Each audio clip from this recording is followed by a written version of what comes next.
continuer de parler d'industrie, de transition énergétique, et on va parler de l'ouverture de mines en France. On a le grand plaisir de recevoir Alexandro Daza. Bonjour Alexandro. Bonjour Philippe, bonjour à toutes et tous. Vous êtes le directeur général d'Imerys, du groupe Imerys. Vous êtes italien, comme votre nom l'indique. Vous êtes de Milan, c'est pas loin d'ici. Pas loin, c'est vrai. L'autre très belle région, de l'autre côté des Alpes. Très industrialisé. Très industriel aussi. Alors, Échassières, près du Puy-de-Dôme, un village de 400 habitants où il existe déjà une mine de lithium, mais vous allez l'exploiter, la développer pour développer la capitale peut-être européenne du lithium pour fournir quasiment le tiers des besoins, si on suit le plan du président de la République, d'avoir 2 millions de voitures électriques produites en France chaque année en 2030. Le projet, c'est à partir de 2028 d'être capable de produire quasiment le tiers de ses besoins, si j'ai les bonnes informations, mais vous allez nous en dire plus, Alessandro Daza. Alors comment on fait pour convaincre les populations locales, pour les rassurer, pour celles et ceux qui sont inquiets? C'est pas souvent qu'on rouvre des mines en France. Et en même temps, comment est-ce qu'on peut ne pas se poser la question, puisqu'on est sur un débat sur la souveraineté, d'avoir effectivement à domicile, en France, effectivement, ces nouvelles capacités à exploiter. On va en parler avec vous. Alors peut-être la première question que j'ai envie de vous poser, avant de nous repréciser le projet Émilie lui-même, donc c'est un plan d'investissement de 1 milliard d'euros dans l'Allier, c'est peut-être de dire pourquoi Imerys se lance dans cette aventure. C'est la grande aventure de la transition vers la voiture électrique. C'est un enjeu de civilisation aussi. Oui Philippe, merci. Pourquoi Imerys? Parce que c'est notre métier.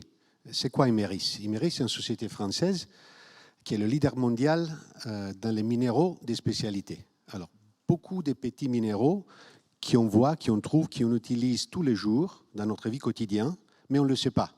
C'est dans la batterie de ce microphone, c'est utilisé dans la plastique de ce table, c'est dans la peinture de mur, c'est dans les carrelages de notre salle de bain, c'est à Échassières des kaolins avec lesquels on fait la porcelaine de Limoges. Alors, Imerys, c'est partout, fait des minéraux de spécialité. Le lithium, en réalité, c'est vendu et utilisé comme un lithium carbonate, qui c'est un minéral. Alors, c'est notre métier, Philippe. C'est normal que vous y alliez. Une extension de ce qu'on fait tous les jours. Mais quand vous vous êtes dit, on va sérieusement vers la voiture électrique en Europe, et donc en France, on va réellement changer complètement une industrie plus que centenaire, qui est née en France aussi. On va passer du moteur thermique au moteur électrique. Qu'est-ce qui vous a conduit à vous dire je vais pouvoir ouvrir d'ici quelques années cette mine pour le marché français? Alors je dirais, pour être très honnête, première chose, on a de la chance. Le BRGM, le Bureau des études géologiques et recherches géologiques et minières français, avait déjà découvert la présence de lithium en France en 1950-1960. Alors on sait qu'il y a des lithiums sous le sous-sol français. On a la chance qui c'est exactement en dessous d'une carrière qui extrait des kaolins depuis 170 ans. Alors, une carrière qui existe déjà, une kaolin très blanche, très propre pour la porcelaine, et vraiment en dessous de ça, il y a des lithiums. Pour cette raison, et avec la transition écologique ou énergétique lancée par l'Europe ou par le monde, on a dit qu'il faut mieux étudier ce gisement. Et aujourd'hui, on a, après 2 ans et demi des études, des investissements, des sondages, des analyses, on sait qu'on a vraiment un gisement unique, exceptionnel, pour la taille, pour la concentration, le teneur de lithium, qui va, j'espère un jour, vraiment devenir la plus grande production de lithium européenne, et certainement français, et certainement dans l'Allier. Je ne sais pas si vous vous souvenez, vous n'avez peut-être pas connu ce slogan, mais il parlera à tous les Français. En France, on n'a pas de pétrole, on a des idées, et donc on a également du lithium. La question, c'est, je disais, c'est pas banal. Alors, c'est pas des mines Germinal Émile Zola que vous allez ouvrir, mais il y a forcément, et je voudrais citer un journal régional qui s'appelle La Montagne, qui faisait sa une récemment, lithium, le bon filon pour l'Allier. On parle beaucoup d'industrie, on parle de proximité, des opportunités que ça peut être bien sûr d'emploi pour ce territoire. Comment est-ce que vous travaillez pour ouvrir en exploitation, je crois d'ici quelques années, hein, ça ne va pas se faire en un jour, ce nouveau puits de pétrole électrique pour les besoins français? Philippe, vous avez bien dit, c'est une opportunité. Alors, l'ouverture potentielle de cette mine, c'est, je dirais, à niveau de 5 ans, 4 ans, 5 ans, on parle de 2028, parce qu'il y a tout un numéro d'étapes, inclus le permitting, la construction. On parle d'un investissement supérieur à 1 milliard d'euros. Simplement le mettre en place, ça prend du temps. Quelques mots sur le projet même. C'est une mine souterraine, qui va produire, avec une usine de concentration et de conversion, 35 000 ou 34 000 tonnes de lithium hydroxyde, qui peut équiper 700 000 voitures par an. Plus ou moins un tiers de ce que la France aimerait produire dans le futur. Aujourd'hui, la France produit 1,3 million de véhicules. Ça veut dire aujourd'hui, on pourrait déjà équiper plus que la moitié des véhicules si tous les véhicules français seront un jour électriques. C'est un avantage d'avoir déjà une carrière, d'être bien intégré dans la région, une histoire de 170 ans d'extraction minière dans cette région. Un investissement qu'on a déjà lancé et étudié avec tous des critères de sustainabilité et de respect pour les communautés et pour l'environnement, suivant des choix difficiles et économiquement coûteuses, mais importants. Par exemple, on a décidé de démarrer cette mine entièrement en souterrain. Ça veut dire qu'il n'y aura presque aucun impact sur la surface. C'est un choix. On aurait pu démarrer assez C'est plus cher. C'est certainement plus cher. Aujourd'hui, les mines qui extraient des lithium en Chine et en Australie sont typiquement ciel ouvert, des grandes extensions avec les conséquences qu'on connaît. En France, on ferait 100% dès le début en souterrain. On va transporter le minéraux qui sort après une séparation des différents minéraux, valorisation des coproduits, et remblayage de stériles dans la mine même pour remplir ceux qui en a fait. On va transporter ces minéraux par canalisation, une petite canalisation, jusqu'au rail pour éviter tous les transports en camion, la poussière. Ce qui était une des craintes, hein, bien sûr, pour Absolument. un petit village de 400 habitants. Je habitants. m'assure que le camion, c'est moins cher. Bon, on sait qu'il des dizaines Donc, ça veut dire, c'est pour ça que camions. ça prend du temps. Il faut construire ces infrastructures. Absolument. Et après, on va charger notre minéraux sous le rail et le transporter à une usine de conversion. La mine est dans les montagnes. On peut pas faire la conversion là-bas. Il n'y a pas l'infrastructure. Pour cette raison, on descend d'aval et on achemine le minéraux à une usine de conversion. Encore une fois, j'espère, dans la région. On a 2, 3, 4 sites en discussion. Qui ne sont pas encore décidés. Pas encore décidés. On est en train de discuter avec les différentes communautés surtout autour de l'infrastructure. On va placer cette usine de conversion qui va créer cette matière première clé, absolument clé, n'existe pas en Europe aujourd'hui, pour alimenter les gigafactories des batteries que la France vient d'annoncer.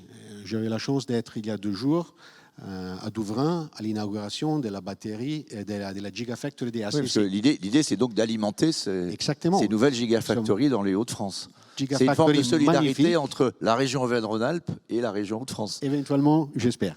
Une gigafactory magnifique, mais aujourd'hui, la matière première arrive soit de la Chine, soit de l'Amérique du Sud. C'est une dépendance totale. Peut-être un mot sur cette notion de souveraineté, parce que c'est un peu le maître mot de notre projet de conférence, Transformons la France, les enjeux de souveraineté.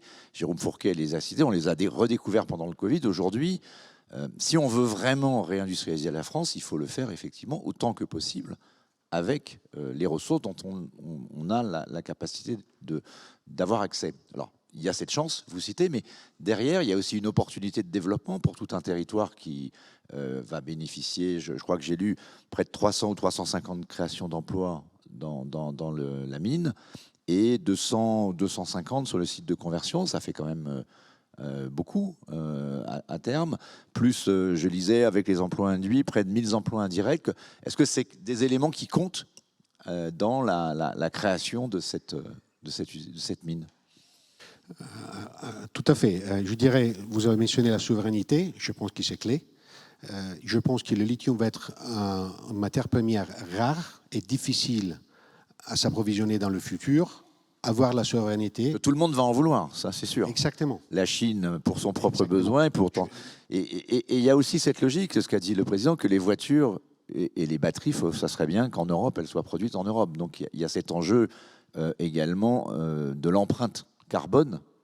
Exactement. De cette voiture électrique. C'est une question pour moi des responsabilités. Aujourd'hui, le lithium qu'on va produire en France va être le plus propre dans le monde parce qu'on a une énergie française décarbonée et on a fait des choix qui vont maximer ou minimiser l'impact CO2 vis-à-vis d'une production chinoise et australienne. Alors, responsabilité écologique, souveraineté absolument clé et à la fin, je pense, une opportunité immense pour la région. Comme vous dites, on parle de 700, 800 emplois directs. On a probablement sous-estimé, direct, indirect, typiquement, il faut faire 2 fois ou 3 fois. Alors probablement, on parle de 1500 emplois dans la région. Alors, on est dans l'hôtel de région. Est-ce que vous êtes accompagné, j'imagine, par la région? Peut-être vous verrez Laurent Wauquiez qui passera tout à l'heure. Comment vous travaillez justement avec les autorités locales, les collectivités locales, à la fois au niveau micro-local, je vais dire, avec Échassières, avec Vichy, Montluçon, enfin les grandes villes qui sont concernées par leur bassin d'emploi, et puis la région Auvergne-Rhône-Alpes elle-même. Comment vous dialoguez sur un tel projet qui est un projet magnifique, mais à long terme. Hein, voilà. Moyen terme. La mot-clé, c'est transparence. On a commencé déjà très tôt avec la concertation, la discussion avec les élus locaux, avec les autorités locales et nationales. Ils sont au courant de tous les études qu'ils ont fait, de tous les projets. Aussi les communautés, on parle beaucoup avec les citoyens. C'est trop tôt pour donner des faits concrets, mais je vois un très fort soutien à tous les niveaux, local, régional et national, pour ces projets d'ampleur. Je vois aussi une grande majorité de la population locale très en faveur. Certainement, il y a quelqu'un qui pose encore des questions. On n'a pas donné encore toutes les réponses parce qu'on ne les a pas encore toutes. Certains points de la technologie sont à définir et on va donner les réponses nécessaires le plus vite possible. Est-ce qu'on arrivera à convaincre tout le monde de la valeur de ces projets, de l'opportunité pour la région? J'espère. Je ne suis pas sûr, mais j'espère. Mais la concertation et la transparence dans un projet comme ça, c'est absolument la clé. Dans les investissements nécessaires, vous avez parlé de 1 milliard ou plus. Ça, c'est ce que va mettre Imerys pour développer le projet. Il y a également toutes les infrastructures à mettre en place. Vous travaillez aussi, j'imagine, avec la SNCF pour mettre la mise en place des infrastructures. Si vous pouviez faire en sorte que Paris-Clermont-Ferrand, ça soit plus rapide en train, ce serait pas plus mal, ou Clermont-Ferrand-Lyon, bien sûr. Est-ce que justement, comment vous collaborez aussi avec les autres acteurs, alors pour le coup public, de ces infrastructures? C'est une partie des études qui sont en cours et vont couvrir le temps entre aujourd'hui et probablement début 2024. C'est vraiment terminé toutes les études, oui sous gisement, oui sous la technologie et l'usine, mais aussi l'infrastructure nécessaire pour quand même transporter, gérer et alimenter les usines. Vous avez mentionné la SNCF, c'est vrai que certains traites dans cette région ne sont pas les meilleurs. Et je pense que notre projet va aider aussi la région à pérenniser un peu cette ligne un peu oubliée. Si vous avez des garanties de M. Farandou dans ces 100 milliards d'investissements qui va vous aider? Non, pas encore. Donc on lui fait passer le message. Coucou, oui, il faut. Coucou M. Farandou, il va falloir effectivement que ce soit à la hauteur. Il y a le sujet, alors évidemment, c'est une question difficile, le sujet de l'environnement, le dialogue avec les ONG, avec France Nature Environnement, avec les locaux, sur pas mal d'interrogations. Est-ce que on parle de la question, bien sûr, du transport, donc vous avez répondu, pas de camion, mais une infrastructure spécifique. Il y a des inquiétudes sur l'eau aussi. Alors, quand on regarde certains pays, vous en avez cité certains en Amérique du Sud, Ça fait un peu peur sur la consommation d'eau. Qu'est-ce que vous répondez sur cette question-là? Je dirais, première chose, tout au début de ces projets, on a invité sur place France Nature Environnement et Europe Écologie et les Vertes. Les deux délégations sont venues.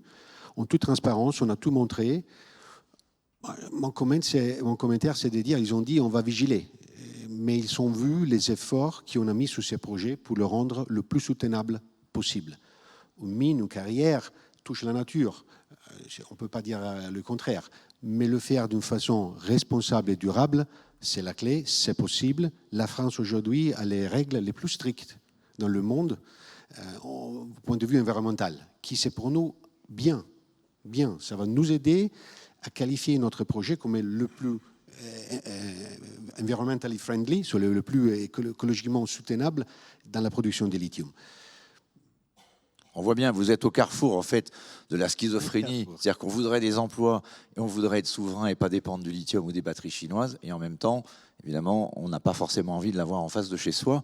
C'est toute la difficulté d'arriver à construire ce type de projet. Est-ce qu'il y a d'autres projets en France? On sait qu'il y a d'autres endroits, on parle de l'Alsace notamment, la Bretagne, où vous pourriez je dirais aujourd'hui des gisements ou de lithium ou d'autres terres dites rares.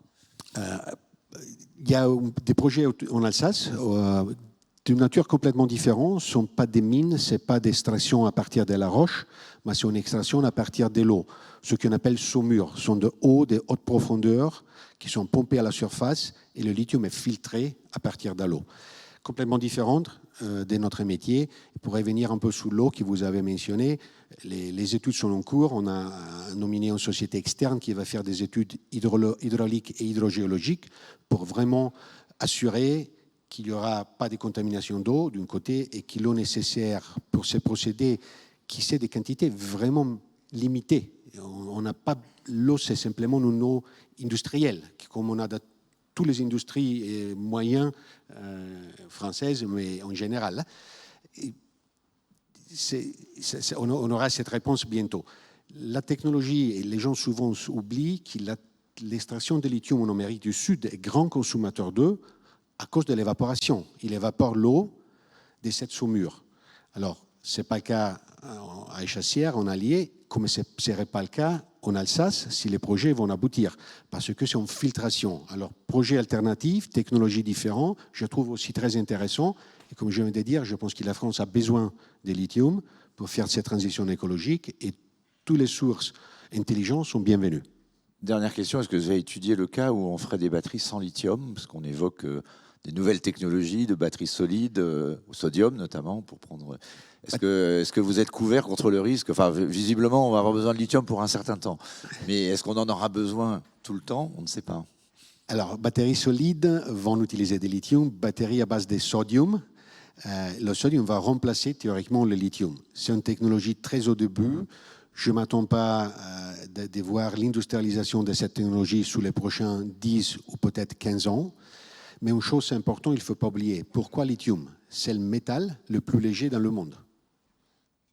Simplement ça. Ça veut dire si vous avez et le poids des batteries, ça compte beaucoup, exactement, beaucoup dans le batterie prix dans et nos maisons, la conception des futures voitures électriques. Batterie dans nos maisons demain, avec peut-être une photovoltaïque, un stockage d'énergie statique à la maison, le sodium peut être un jour une alternative. Mais le sodium est 4 fois plus lourd que le lithium. Si on fait des batteries, pas des voitures, vous mettez des poids dans la voiture et aujourd'hui l'addition c'est pas en faveur de sodium, c'est simplement ça.